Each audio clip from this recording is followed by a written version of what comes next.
name is Allie Godley, and I am the founder and CEO of ChronicAlly Box, and I am also a patient advocate at IBS Sisters. So first of all, I just wanted to thank Denise at Chronic Connection for having me here today. I really enjoy getting to know her and Kirsten and learning more about Chronic Connection and everything that they're doing to bring awareness to chronically ill teens. So thank you for all that you do.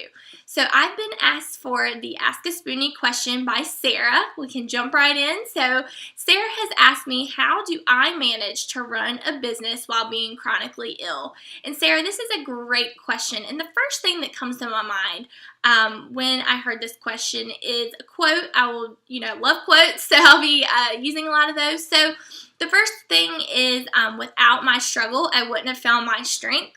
And this is very important. I believe that finding ChronicAlly Box and running this business has really been a strength for me. I believe that finding something for your work that you're passionate about is the number one thing that you need to have when running a business being chronically ill. So make sure that you have that passion, something that keeps you going, gets you excited, makes you want to get out of the bed, makes you just so happy and warm and fuzzy inside, and things that gives you chill bumps. Anything that you're so passionate about. Mine is helping others, and that's my passion, and I found my passion through my business, and I truly believe that without that it wouldn't be as easy as it is for me. Not to say that there aren't hard times, but being truly passionate about something makes it not feel like work. So I really believe that's number one. And number two is you're going to have to make a couple sacrifices, which is okay if it's your passion, right? So, but seriously, being chronically ill, we have to make sacrifices in our social life, our home life, our professional life. We have to make all different kinds of sacrifices, and when you add a business to the mix, you're going to have to make even more sacrifices.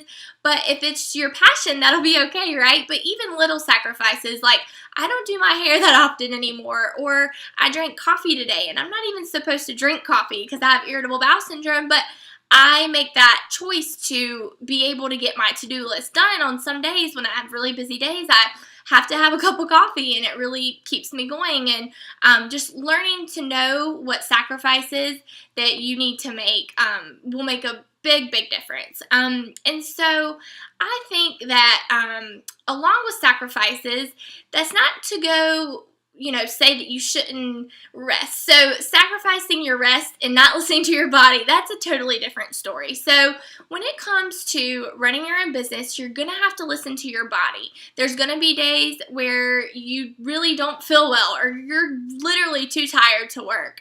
And that's okay. And so as long as you're staying organized and ahead of schedule, for instance, if I have a day where I feel really good, I'm going to blast through my to-do list, even if something's not supposed to get done until a month out. I'm going to make sure I get everything that I could possibly think of done, because then, when it comes a day where I don't feel well and I am just too tired, I don't feel guilty about resting. So I think staying on top of things, ahead of the game, really organized is very helpful, because when it comes to that time where, you're going to have to rest. For instance, on Friday, I spent all day getting boxes ready and all night getting boxes ready and excited for shipment tomorrow. But on Saturday, I literally was so tired, I slept the entire day. I think I was awake for maybe 3 hours all day on Saturday. I went to bed at 6:30 and slept till Sunday morning. And there were times where I was a little mad at myself. I was like, why can I hold my eyes open? But at the same time, there were things that I needed to get done, but it wasn't imperative that I did them right that second. So I learned how to rest, even though it's hard, because you are passionate about your business and you want to get everything done.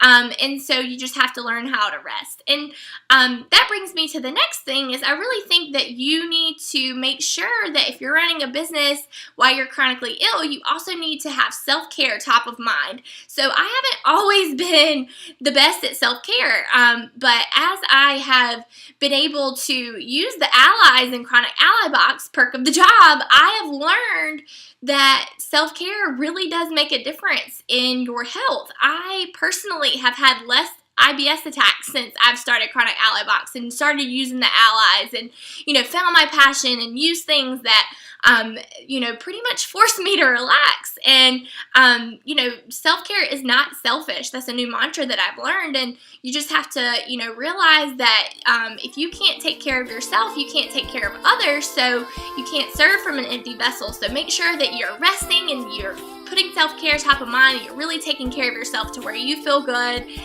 so then you can serve your community. And that's not to say you won't have high pain days, where you don't feel like doing anything, but that's okay as long as you're staying on top of your to-do list. So I would say, just as a recap, finding your passion, staying organized, learning how to rest, knowing you're going to have to make some sacrifices, and keeping self-care on top of mind. You should definitely rock it at starting your own business being chronically ill. Thank you so much for your time.